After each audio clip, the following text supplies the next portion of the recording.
Hello guys, कैसे हैं आप। Welcome back to my new channel let's play with maths. आज हम एक मेथड सीखेंगे, क्रॉस मल्टीप्लिकेशन मेथड, जो कि इनकम एक्सपेंडिचर के क्वेश्चन में बहुत ज़्यादा इंपॉर्टेंट होता है। और हम इसे और भी कई क्वेश्चन में रेशो के क्वेश्चन में यूज़ कर सकते हैं।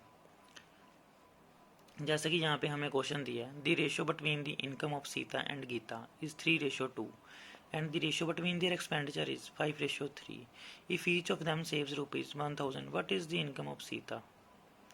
और हमें पता है कि इनकम का फॉर्मूला होता है income is equal to expenditure plus saving. और यहाँ पे हमने सीता और गीता की इनकम की रेशो 3:2 ली और नीचे उनका एक्सपेंडिचर की रेशो 5:3 और वो सेविंग कर रहे हैं 1000 ईच। तो हमने गाइस क्या करना है, 2 को 5 से मल्टीप्लाई करना है और 3 को यहाँ क्रॉस मल्टीप्लिकेशन करनी है 3 से, और जितनी वैल्यू आएगी उसको माइनस कर देना। जैसे 5 टू द 10 माइनस 3 3 द 9, उसकी वैल्यू आई हमारे पास 1। यहाँ पे मैं लिख देता हूँ 1 आई। इसको इक्वल टू रखना है, दोबारा हमें फिर मल्टीप्लाई करना है 3 को 1000 से और 5 को 1000 से क्रॉस मल्टीप्लाई करना है। यहाँ से हमारे पास वैल्यू आएगी 5000 और 3000, इन दोनों को माइनस करना है और हमारे पास 1 यूनिट की वैल्यू 2000 आ जाएगी। और हमसे पूछा गया है कि सीता की इनकम कितनी है, तो हमारे पास सीता की रेशो अवेलेबल है। जैसे कि यहाँ पे 3 पार्ट हैं, तो हमारे पास एक पार्ट की वैल्यू 2000 आई है और हमारे पास 3 पार्ट की वैल्यू 2000 से मल्टीप्लाई कर देंगे, हमारे पास 6000 इनकम आ जाएगी सीता की। चलिए नेक्स्ट क्वेश्चन करते हैं।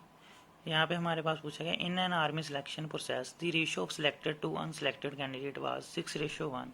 If 30 less had applied and 10 less selected, the ratio of selected to unselected would have been 7:1। How many candidate had applied in the process. जैसे कि हमें पता है कि अगर आप कोई फॉर्म या कुछ भी प्रोसेस में अप्लाइड करते हैं तो उसमें चांसेस होते हैं सिलेक्शन और अनसिलेक्शन के, तो वही फंडा हम यहाँ पे यूज़ करेंगे। जैसे कि applied is equal to selected plus unselected, और यहाँ पे हमें सिलेक्टेड टू अनसिलेक्टेड की रेशो दी गई है, सिलेक्टेड टू अनसिलेक्टेड की रेशो दी गई है 6:1। और यहाँ से हम अप्लाइड की रेशो निकाल लें, अप्लाइड की वैल्यू निकाल लेंगे। यहाँ से हमारे पास 7 आ जाएगी, क्योंकि सिलेक्टेड 6 हैं और अनसिलेक्टेड 1 है, तो दोनों की रेशो को जब हमने प्लस किया तो अप्लाइड की वैल्यू आ गई हमारे पास 7।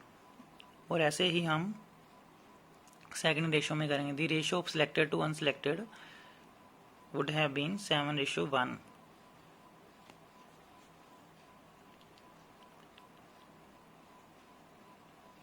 ठीक, सेकंड इक्वेशन से आएगी।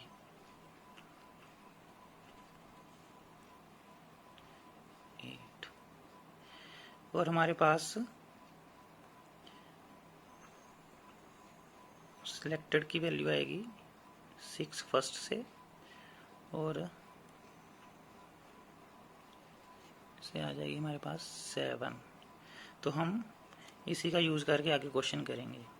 हम यहाँ पे अप्लाइड टू सिलेक्टेड की रेशो यूज़ करेंगे। यहाँ पे मैं लिख देता हूँ अप्लाइड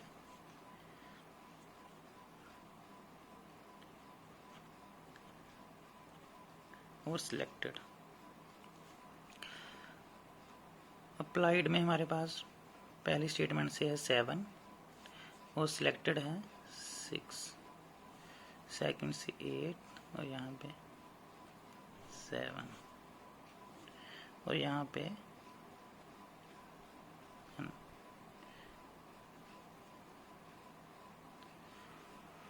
और क्वेश्चन में हमें पूछा गया है कि अगर पहली स्टेटमेंट में पूछा गया है अगर 30 less had applied, means in दोनों का डिफरेंस यहाँ पे आ जाएगा 30 less applied and 10 less had selected, और इन दोनों का डिफरेंस 10 यहाँ पे आ जाएगा।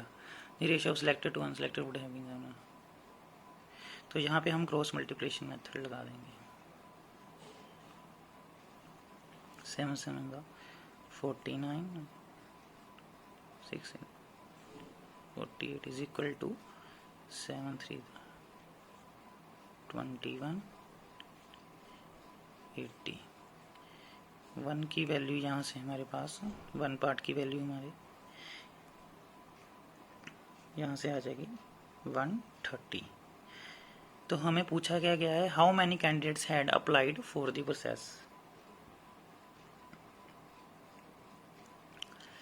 कितने कैंडिडेट हैं जिन्होंने अप्लाई किया है इस प्रोसेस में। तो हमारे पास अप्लाइड कैंडिडेट हैं 7 यूनिट की वैल्यू आएगी 130 इज इक्वल टू